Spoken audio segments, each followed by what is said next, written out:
Hallo, jeg vil rekonstruere min nye Score PR average på 9,87 sekunder, som jeg fik ved Roskilde for alle 2023. Jeg startede med det første solve, som var en 8,24. Jeg laver den her CSP case,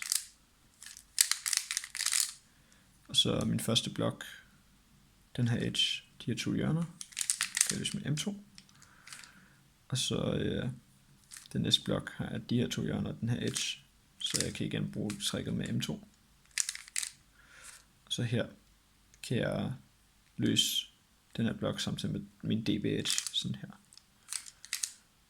Og så PL plus 1. Den næste det var en 13'er, fordi jeg løste min CSP forkert. Så jeg kom til at gøre sådan her, hvor jeg skulle have gjort sådan der. Til gengæld fik jeg så det, jeg troede var rigtig heldigt, fordi jeg kunne løse begge mine blokke i 3 slices herfra, ved at have de her to op først, så jeg havde orange, og så en rød blok plus DB edgen, der er allerede løst. Og så her, så ser jeg de her to, hvor jeg ser den her blok, og tænker, jeg er rigtig, rigtig heldig, fordi det var en 6 slicer, men jeg fik så også parity,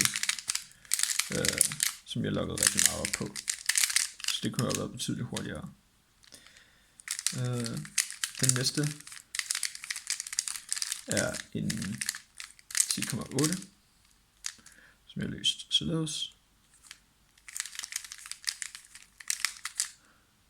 CSP, og så grøn blok, de her to kan løses sådan her.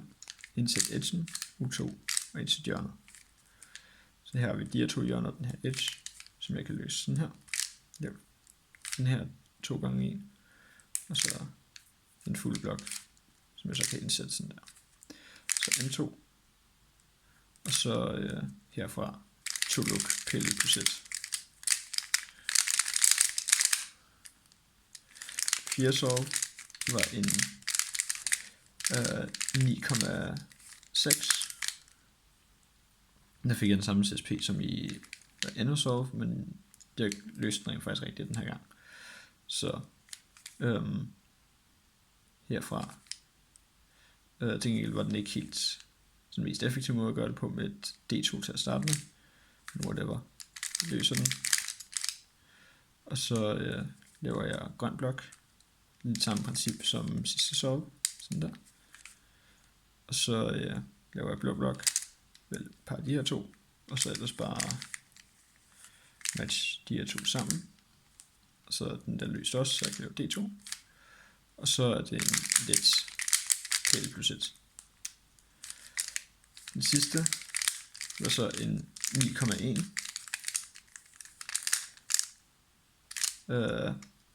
Og her laver jeg CSP sådan her. Løser ind i pawn, og jeg har set den her blok fra inspektion, så jeg holder øje med den, ser den ender der. Har den grønne her, så jeg laver dem med det samme. Så ser jeg så de her to, og jeg ser også den der løs, så jeg kan preservere det.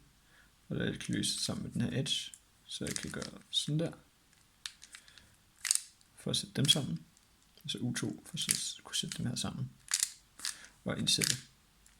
Så herfra har jeg så også en 6 slice PL plus 1, U2, D2, færdig.